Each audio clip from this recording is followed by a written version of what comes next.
going to show you how to make a deluxe macaroni and cheese. Now this is a homemade cheese sauce and everything's mixed together and baked in the oven. It's even got some ham in it. I've made several different recipes that are actually all pretty good. I'm pretty sure I saw this one on Martha Stewart. So I've got my ingredients assembled here. I've got some coarse ground salt and pepper, 1 pound or about 500 grams of pasta. Usually you can use an elbow pasta, which is traditional with macaroni and cheese. I'm using spirals today because that's what I've got.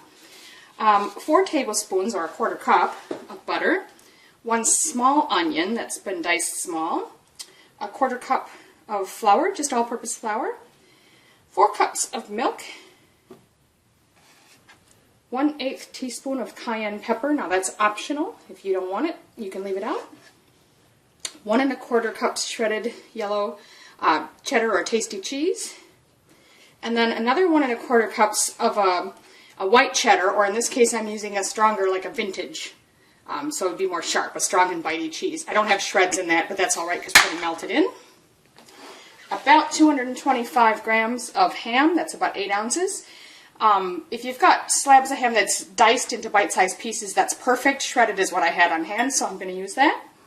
And then lastly, 2 slices of bread, which I've just put through my food processor to get some fresh, soft breadcrumbs. So I've brought about, I'd say, 4.5 to 5 liters of water to a boil, and I'm going to add my pasta. Stir, and that's going to take about 10 minutes to cook, so it's a good time to preheat the oven. So we'll turn the oven on to about 350 Fahrenheit or 180 Celsius.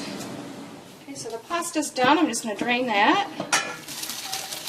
I'm going to use the same pan because you need a pretty good sized pan, at least 5 quarts.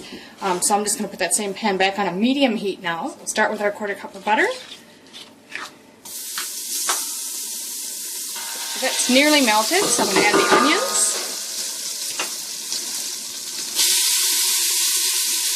And we're going to cook and stir those until they soften, so about 3 to 5 minutes.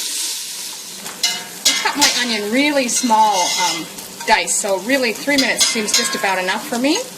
So I'm going to next put the flour in, and we're going to whisk that all together so the onions are well coated. As soon as you've got your onions well coated with that and it starts to get sort of thick and pasty like that, we're going to very gradually start pouring in the milk, just a little at a time,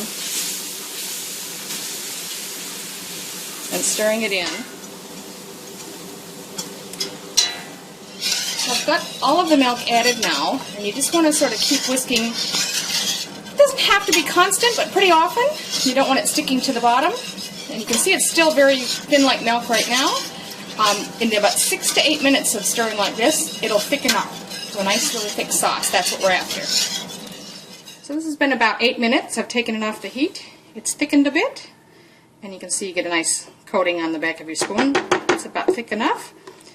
So we've removed it from the heat. And now we're going to go to our cheese. Now, I've actually reserved about 1/4 cup of each of those 2 cheeses to set aside. That's going to get mixed in with our breadcrumbs. So the rest of the cheese, we'll just start stirring that in. So about 1 cup each of your 2 kinds of cheese.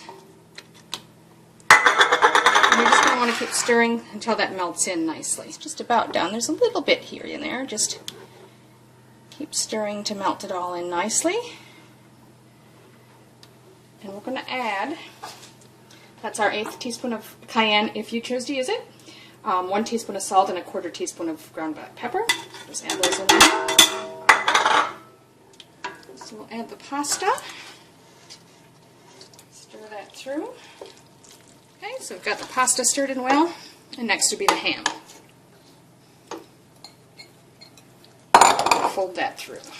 Got approximately a 9 by 13 inch rectangular pan here. Any similar size will probably do.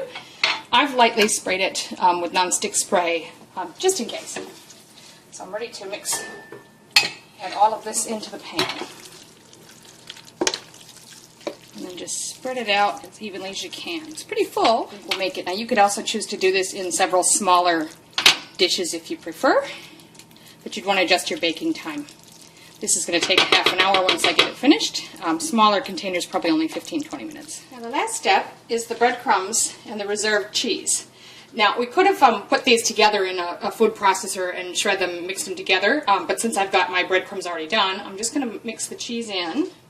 And because it's not all shredded, I'm just going to take a little pastry blender and kind of cut it together. You just want to blend it well in with your crumbs. You're going to want to sprinkle that crumb mixture evenly over the top. Pop this into your preheated oven now for about 30 minutes. Okay, so check that in about 25 to 30 minutes. So it's been just over 25 minutes actually, but mine's looking pretty brown and golden. I have a fan forced oven, so yours might take 30 minutes fully. But this is looking pretty done to me. I'll carefully remove it from the oven. So you can see I've taken it out and it's very hot. You can still see cheese bubbling up here and there. It might be best to just leave it sit for a couple minutes before we dish it up.